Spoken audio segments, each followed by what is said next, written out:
I had never thought about this, but the 4 core categories of regret. I just love the fact that you've structured this and systemized it for people to get their head around.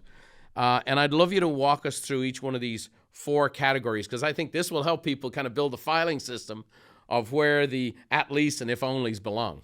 Okay, I like that. I like that metaphor of a filing system. That's a really good way to think about it. I never thought about it that way before. So what I did is I not only did I look at some of the science on, or a lot of the science on regret, from neuroscience and cognitive science and social psychology and developmental psychology, but I also did a couple of big research projects of my own. One of which was called the World Regret Survey, where I collected regrets from people all over the world.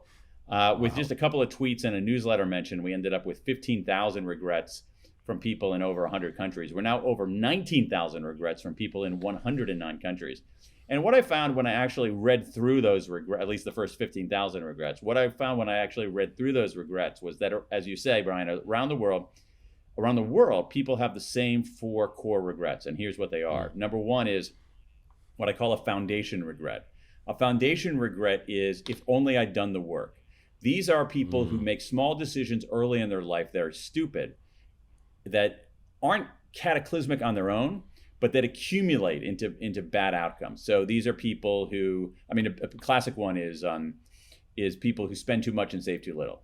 And so they're 45 years old and say, I don't have a cent because I squandered it all. People who make bad health choices, people who don't work hard enough in school, et cetera, et cetera. Second category, very interesting one, is boldness regrets.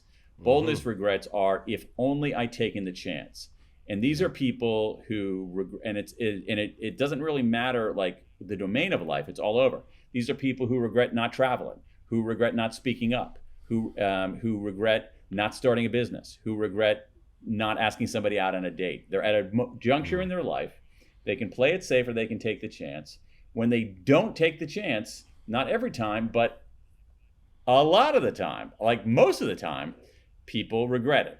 Third category, moral regrets. If only I'd done the right thing. Again, you're at a juncture. You can do the right thing, you can do the wrong thing, you do the wrong thing. Most of us, again, regret it. And so a lot of the things in this category are things like marital infidelity, bullying, that kind of stuff. Fourth category and final one, connection regrets. That's if only I'd reached out. These are about relationships that should have been intact or that were intact, that come apart, usually in slow, undramatic ways. People say, okay, I should really reach out, but it's going to be really awkward if I reach out and they're not going to care. So they don't reach out and it feels even more awkward. And then sometimes it's too late. And so I want just to quickly summarize: foundation regrets, if only I'd done the work; boldness regrets, if only I'd taken the chance; moral regrets, if only I'd done the right thing; and connection regrets, if only I'd reached out. Over and over again around the world, these are the regrets that people express.